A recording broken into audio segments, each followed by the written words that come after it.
Scumbags, welcome back to I Rebel. We're rebelling, you're rebelling, I'm rebelling, he's rebelling. Who is that? Is that James?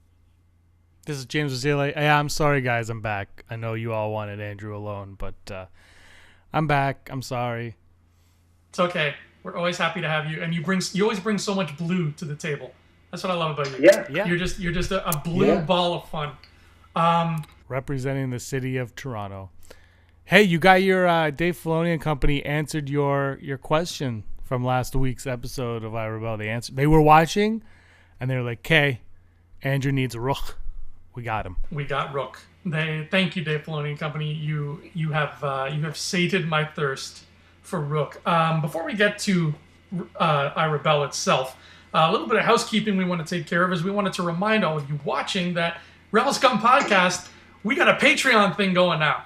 That's right. We're just like all the other cool kids with Patreons. We got it now, which means we're cool too.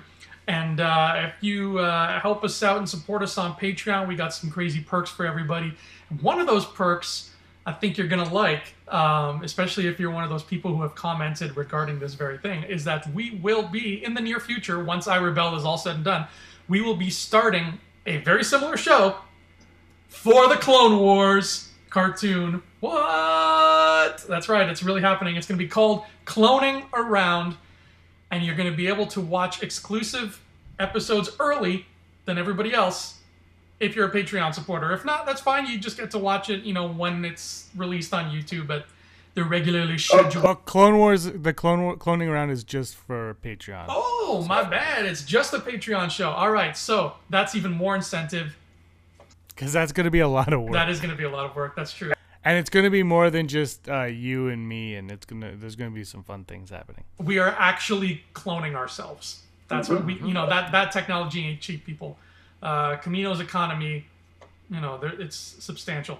So that's going to be a thing. So if you like clones, you like cloning around, you want to clone around with us in the same vein as I Rebel, but with even more Patreon it up, and you can see us cloning in all our glory. But back to the rebellion, because that's really what's important right now, is the rebellion is fighting against the Empire on Lothal. We got another pair of episodes last night. We got Kindred and Crawler Commanders. And again, I want to stress how happy I am. And I don't know if you feel the same way, James, but I am really happy that we've been getting these in chunks of 2. Because some of the episodes, like last week's episode, The Occupation, and then again this week with Crawler Commanders, I found that those episodes, if that had been all we'd gotten for a week, I would have been really disappointed. Do you feel the same way? Absolutely.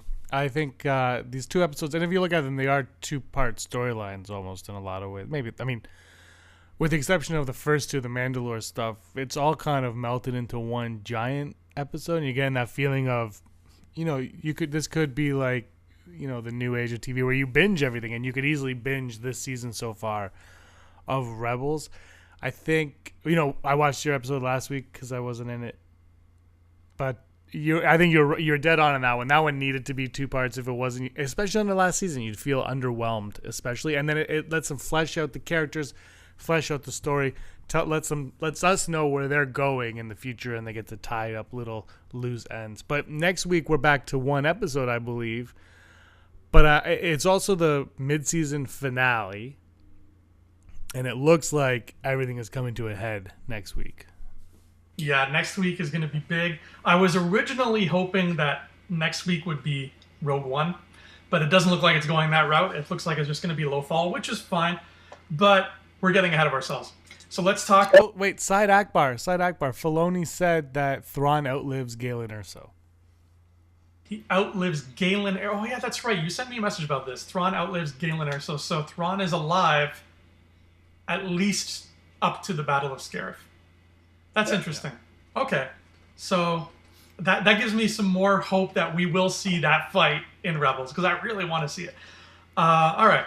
So let's talk about 407 Kindred, which I think that's I like that title a lot.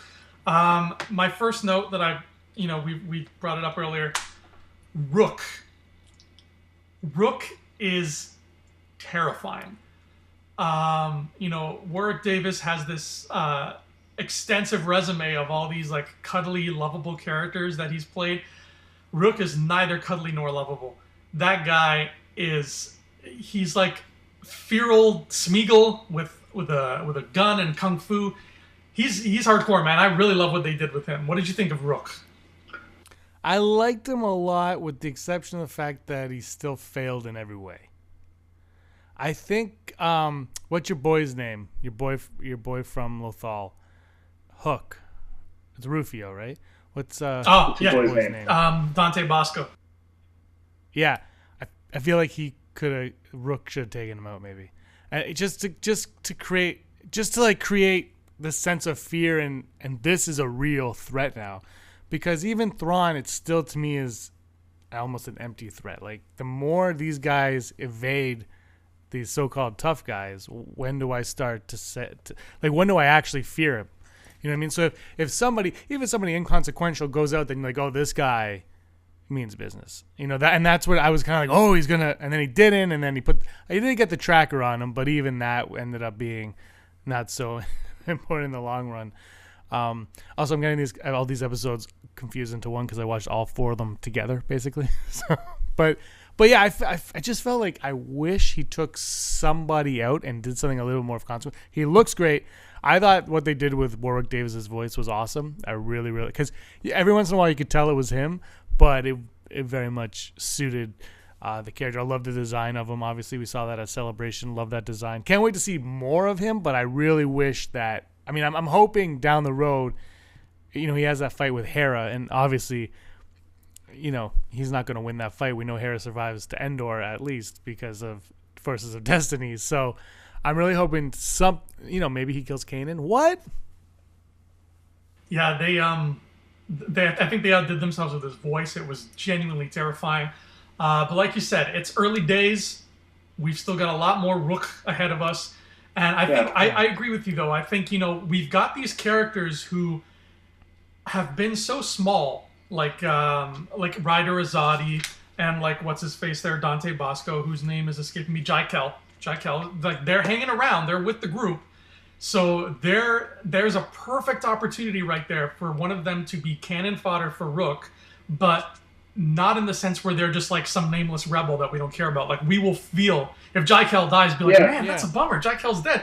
But then that gives us that emotional bummer moment while at the same time elevating Rukh as a threat. So it's there. It's gift wrap for him. We just got to let it unfold. It's still early days. Rook's got some space to go yet. But I really like what they did with him. I like how feral he is. His species, the Nograi, from what I remember in the original Timothy Zahn books, was they were a lot more noble. They were more Wookiee-ish in that they were these strong warriors, but they were more gentle and noble about it, and they were only, you know, fighting because the Empire made them fight. Whereas they've made this character a lot more feral and monstrous, like he's in it to win it, and I kind of like that. So I don't mind this new direction that they're going with him, and I really liked his whole speeder bike chase. That was neat, and he's just like a suicidal speeder bike flyer. He goes over that hill. That whole conflict with the rebels, short as it was fun. I was really digging it.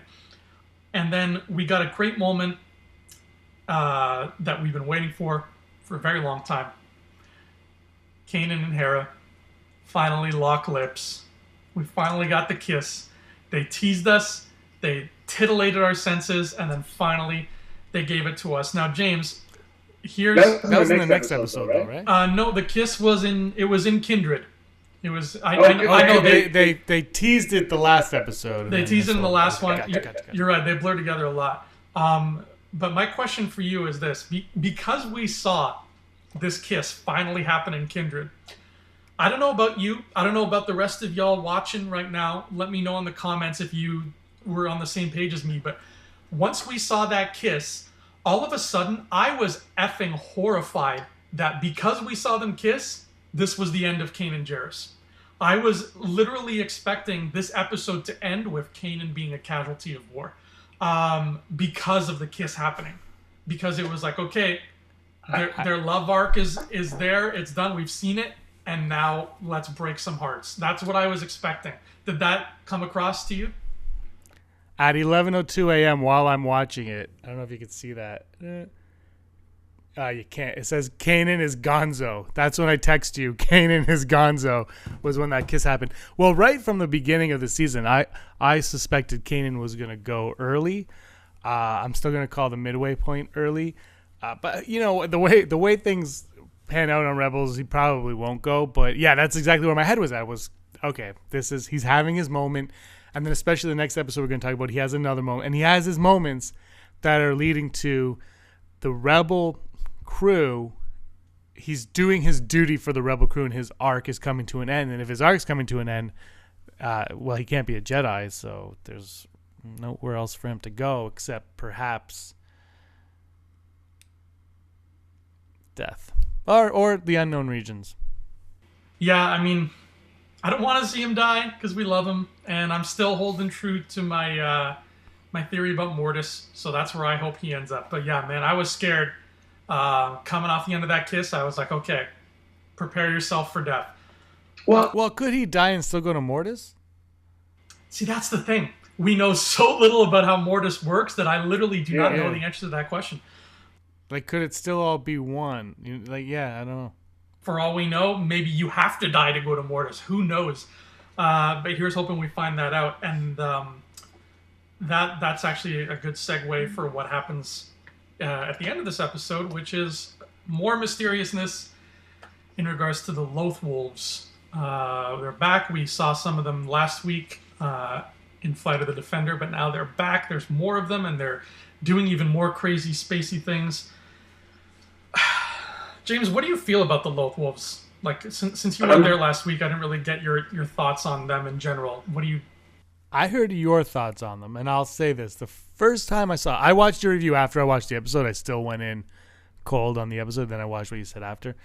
Last week, I actually enjoyed the Loth Wolf. I had no problem with the Loth Wolf at all. This week, what struck me was, last week, they're like, there's a Loth Wolf. I think I saw a Loth Wolf. They haven't been around for 1,000 years.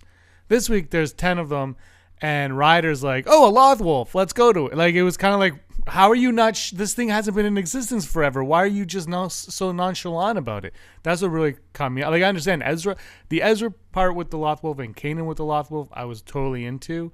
It was everybody else's reaction with, this is normal, compared to a week ago when we heard it's far from normal. That's the one discrepancy that I was like, that's kind of strange reaction. But for me, I have no problem with them as long as exactly what you said, don't bend to it at the end. Yeah, I as they exist right now in these 2 episodes we've seen them, I like them. I think they're very cool. There's something very noble, and there's like this mystique to them. Having said that, we did see Loth Wolves open a portal of light and teleport our characters halfway across the planet. So that is now a thing that can happen. They walked.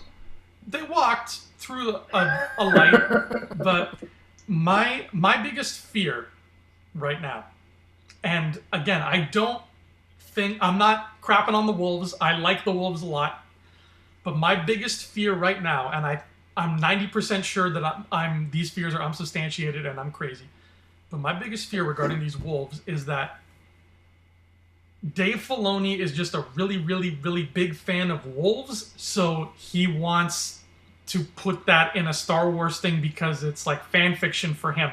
That's what I'm afraid of. Like, that would be like if I wrote a Star Wars script and I threw in Captain Jack Sparrow. You'd be like, Andrew, really? Maybe one of these things shouldn't go with the other. So that's what I'm afraid of, is that it's just like, I'm Dave Filoni and I love wolves, so I'm going to make wolves a big thing. I don't think that's what's happening. I like Filoni enough and I respect him enough as a creator to trust that this is going to be something beautiful, poignant, and fitting overall with the themes and rules of the galaxy as we know it, and that it's going to wrap itself up in a way that makes sense at the end of the day. I believe in him. But I am worried just because, wolves are his thing, and I don't want this outside force to encroach on Star Wars unless it's going to have a point. You know what I mean? Yeah, I think this is more Filoni being a fan of Princess Mononoke than wolves itself. It looked like, I haven't seen that movie in a while, but it looked like he borrowed a lot from it. And the reason that I even think of that is because I'm pretty sure I read him say that. I read somewhere him saying that, kind of like Ryan Johnson comparing The Last Jedi to all those films that he was comparing them to. So I think that's more where it comes from. I think, the one thing I always think when I see these things are, and the reason why I don't really let it bother me is it's never gonna. I don't think we're ever gonna see it again in any sort of way, and it can exist. But it can exist isolated in a Lothwolf on Lothal and not anywhere else in the galaxy. That's kind of how I look at it. Does that make any sense to you? Yeah, like as long as we're in this playground. I mean, it's a cheap cop-out. Mm-hmm. But again, like if they're just give us a reason why they exist now and why they're not going to exist later. That's all. Like if you're gonna.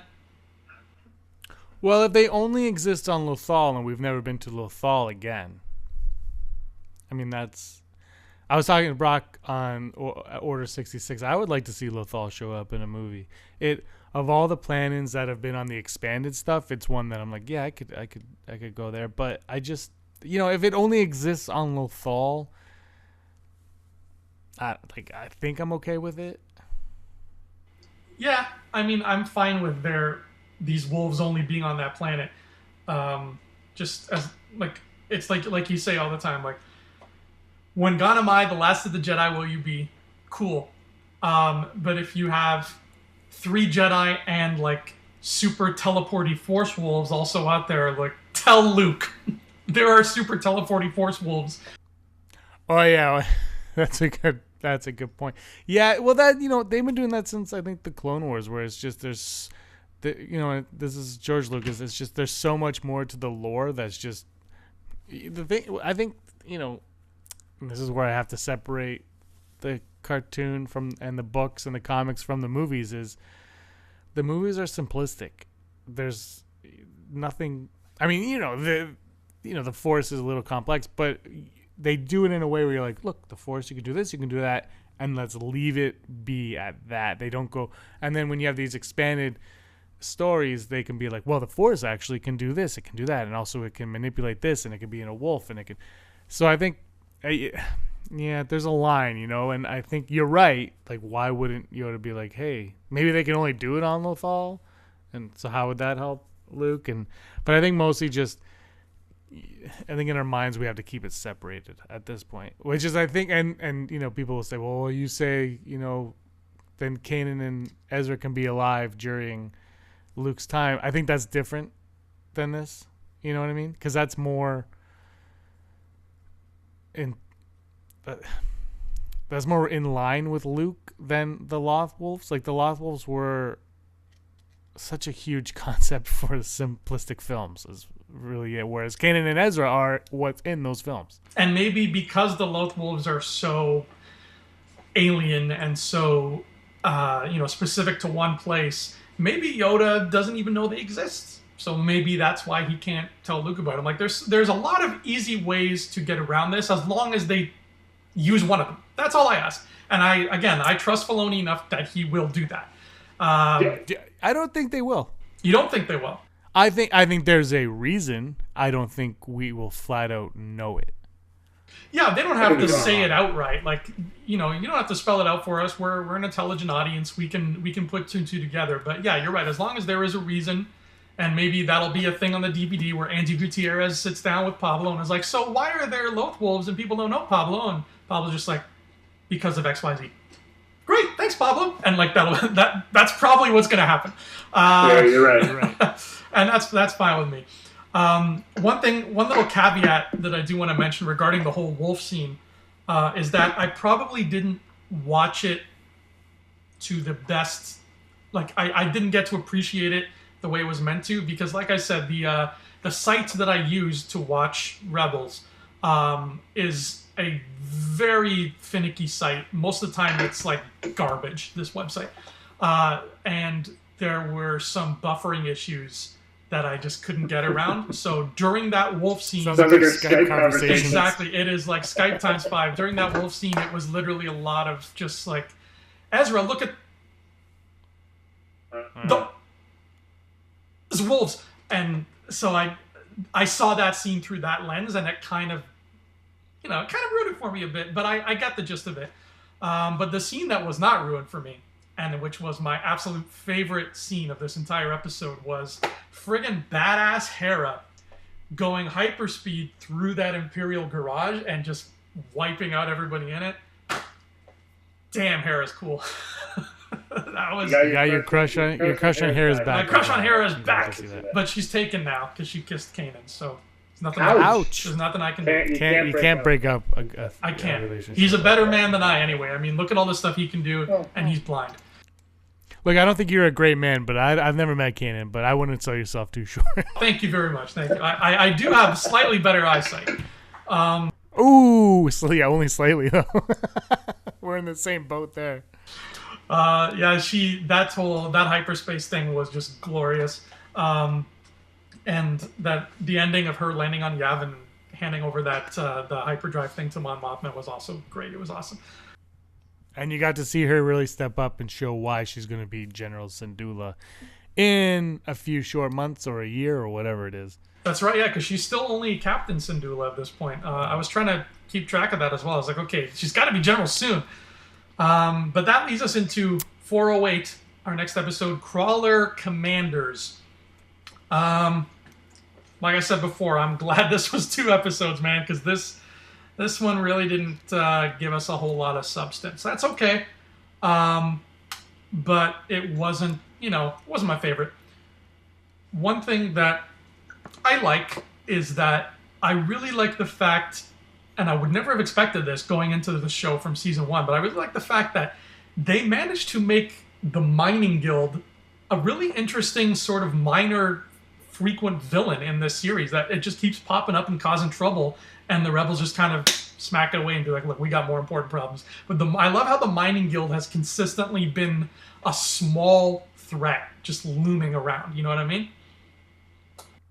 Yeah, I like that too. I also like that we got Vizago back. Yeah, Vizago's back. It feels like they're trying to balance out, not having Hondo all the time and kind of have Vizago instead. I don't remember him always being like having that Russian accent. Did he always have that, like way back in season 1? I think he did. God, we just watched it a few months ago. I can't remember. No, but I like that in the one episode that when they first got to Lothal, how the puffer pig, and they're like, he'll figure it out, and then you forget about him, and then he's like, oh, they got me, I'm a slave. And the one thing I liked about that was it showed how ruthless the Empire is. It's like, you disobey, you are a slave. You're gonna work where we tell you to work. That was what I think was really crucial about his arc, his storyline in this one. That what I took away was they're trying to show you how the Empire operates. Right. And through it all, I think we like. At the end of the day, I can say like I'm really happy with the addition of the Mining Guild as this cool new faction in the universe.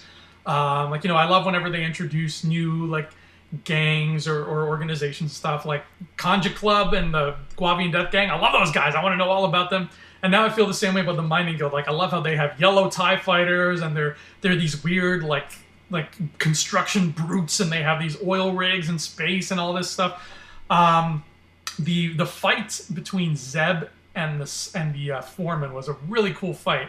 It had so many layers to it. It was this great, like bruiser knockdown fight.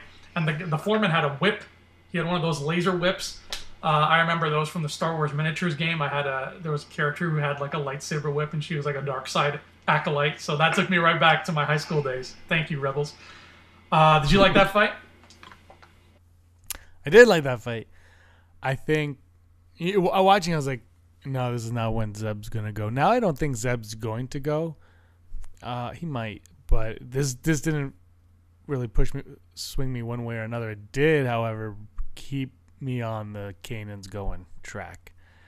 The way he got to Zeb, and they kind of, and when Zeb said, it was really actually not that fight. It was right before that fight started when the foreman was going after Kanan, and Zeb started shooting at him. He said, "Get away from my friend over there." I really, for some reason, I took to the word friend. I was like, oh, okay, he's gone. I didn't think then at that moment, but I was like, you're still. You knew it wasn't going to be that episode, but next week.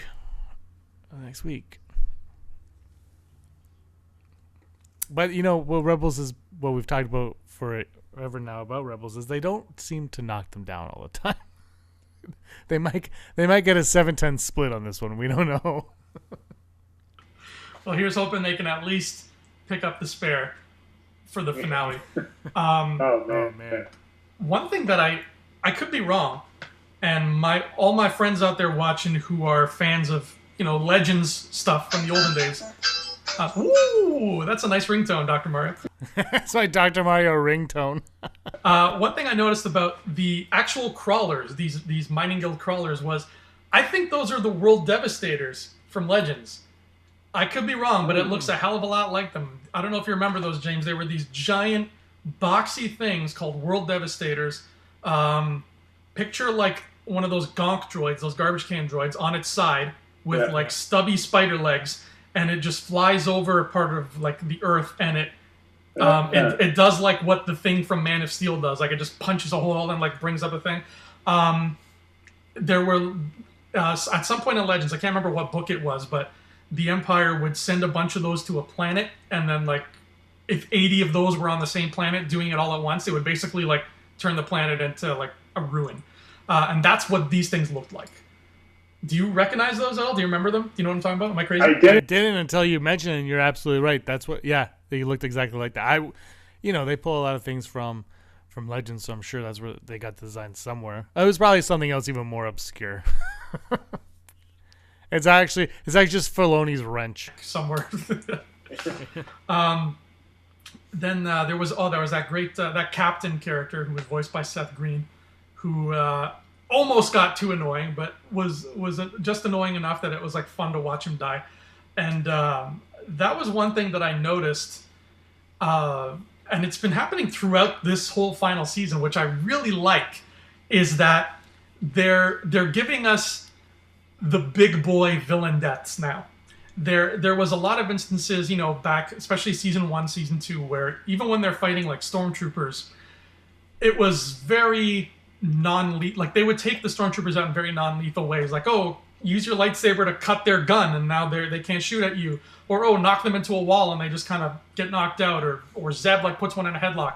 But now their deaths are getting more creative and more like certain, like that guy's dead now.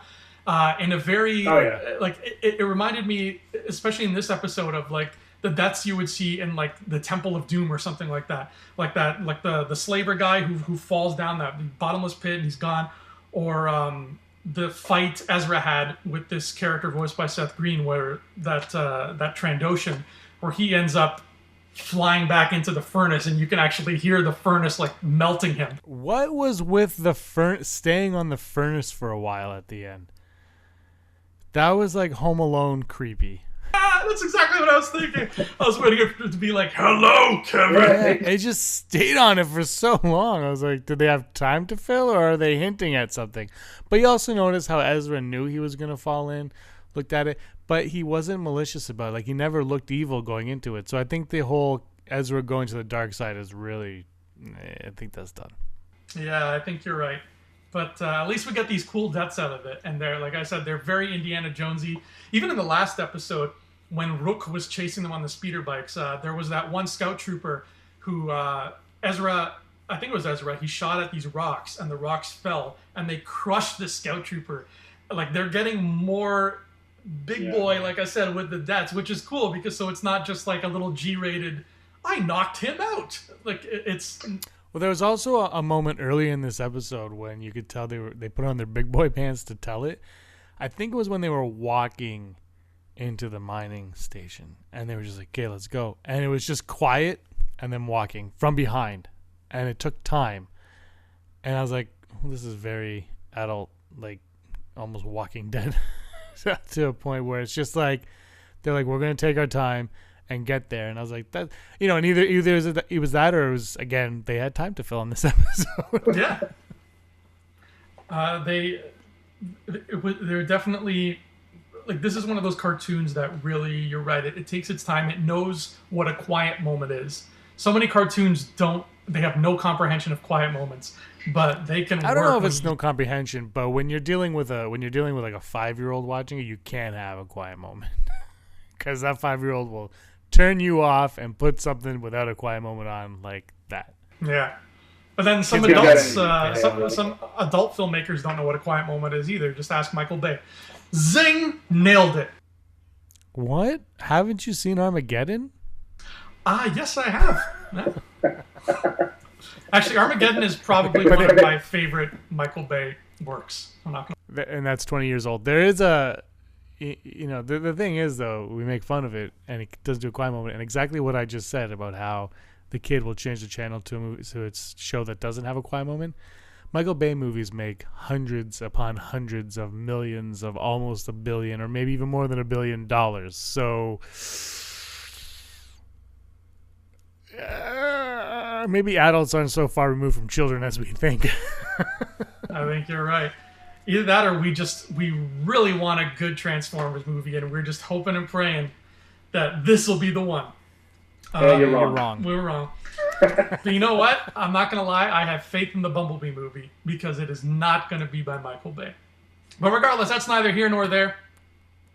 That is I Rebel for this week. We covered another 2 episodes, and next week is the mid-season finale. We're almost done, man. We're getting there. Yeah, I'm excited. Do you know what to? Do you have any expectations? I haven't seen a commercial or trailer or anything for this episode. Do you have any expectations? No, I really try to stay away from the trailers for Rebels because they're so short. Like, I feel like any trailer I would see, I'd be like, wow, I just saw 2/3 of the episode already. So I totally stay away from them. I'm expecting it's a big battle on Lothal. It'd be nice if it was an extended episode, maybe make it 30, 32 minutes. I don't think they'll do that, but that'd be nice. And you're right. I think we can expect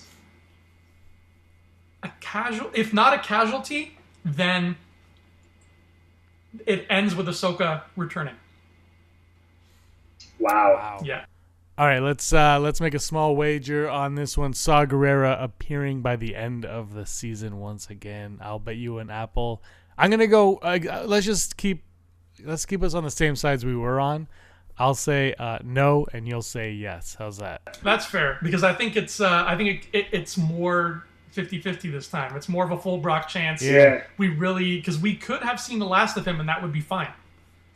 I feel like I honestly don't think it was the last because the way, if you look at Forrest Whitaker's tweets, he's like, I'm back on it again. I really like impersonating this character. I'm like, so I feel like you've got one more go in you. But, I mean, he might not. But we'll make this friendly bet an apple once again so everybody can watch you eat your delicious Granny Smith or whatever it is. And like I said in our Order 66 episode, I finally checked my Rogue One visual dictionary, and that Black Scout Trooper is not listed under Saw's group, like under that whole page. So they have specifically not told us who that is.